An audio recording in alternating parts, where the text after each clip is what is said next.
سلام دوستان گلم، من شادی هستم و میخوام براتون داستان فرشته شهوتران رو تعریف کنم.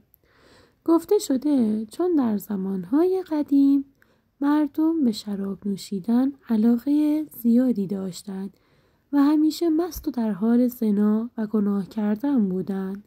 فرشته های خدا بسیار ناراحت می شدند که یک روز فرشته‌ای به نام ساره با لحنی بسیار غمگین به خداوند فرمود که خدایا چرا بندگان تو اینقدر نافرمانی می کنند در حالی که می دانند خالق آنها تو هستی و در نهایت تو را ملاقات می کنند. خداوند به فرشته فرمود خودت را ناراحت نکن و خود را جای آنها بگذار، زیرا در انسان نیرویی به نام شهوت آفریدم که چه بسا اگر در شما نیز چنین حسی بود به گناه آلوده می شدید. اما فرشته با لحنی بسیار حق به جانب گفت من تحت هیچ شرایطی به گناه آلوده نمی شوم. در همین حال فرشته های دیگر که در حال تماشای گفتگوی خدا و ساره بودند گفتند می‌خواهی مانند آنها باشی تا ببینیم می‌توانی نیروی شهوت خود را کنترل کنی یا نه؟ ساره که از خود مطمئن بود سریع قبول کرد و از خدا درخواست کرد که نیروی شهوت را به او نیز بدهد. خداوند قبول کرد و نیروی شهوت را در ساره آفرید و او را روانه زمین نمود. ساره که دختر جوان و زیبایی بود مورد توجه مردان قرار می گرفت ولی ساره توجهی نمی کرد. یک روز ساره به یک پیرزن که نمی توانست راه برود کمک کرد و او را تا منزل همراهی نمود. پیرزن از ساره خواست تا وارد خانه آنها شود تا از او پذیرایی کند. ساره که از تنهایی حوصله‌اش سر رفته بود قبول کرد و مهمان آن پیرزن شد.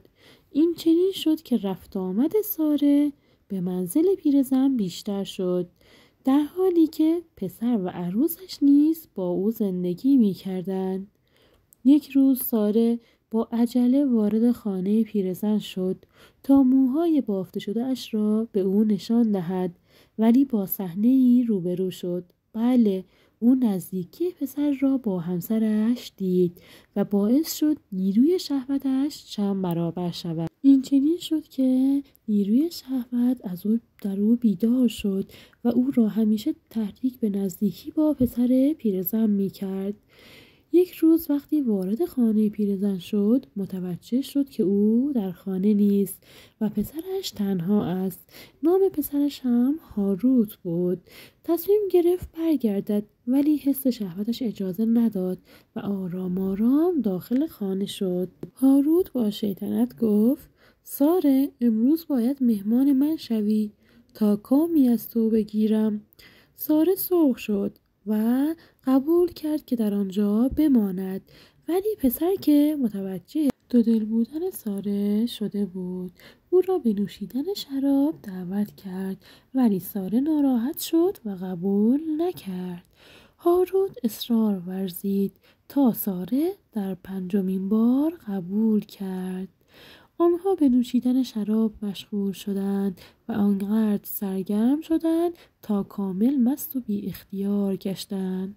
هاروت کم کم نزدیک ساره شد و دستش را روی سینه های ساره گذاشت تا کامل شهوت او را برانگیخت و با او نزدیکی کرد. در همین حال پیرزن وارد شد و ساره را مست و لخت روی زمین دید. او که هاروت را گناهکار می‌دانست سکوت کرد و این راز را در دل نگه داشت و ساره که دیگر لذت نزدیکی را چشیده بود گناهش را تکرار کرد و به هر بهانه‌ای به منزل پیرزن می‌رفت تا با هاروت ارتباط داشته باشد.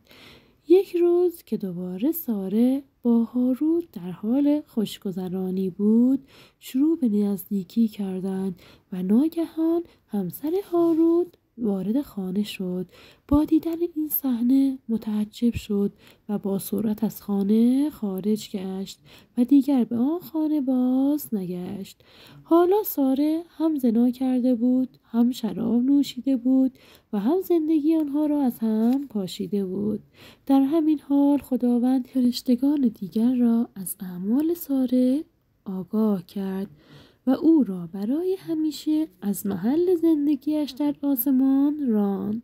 ساره به شدت پشیمان بود و برای توبه و بخشش نزد پروردگار رفت و با شفاعت فرشته‌های دیگر خداوند او را در انتخاب عذاب در دنیا یا آخرت مختار نمود و او عذاب در دنیا را قبول کرد و خداوند او را به 100 سال زندگی در دنیا محکوم نمود.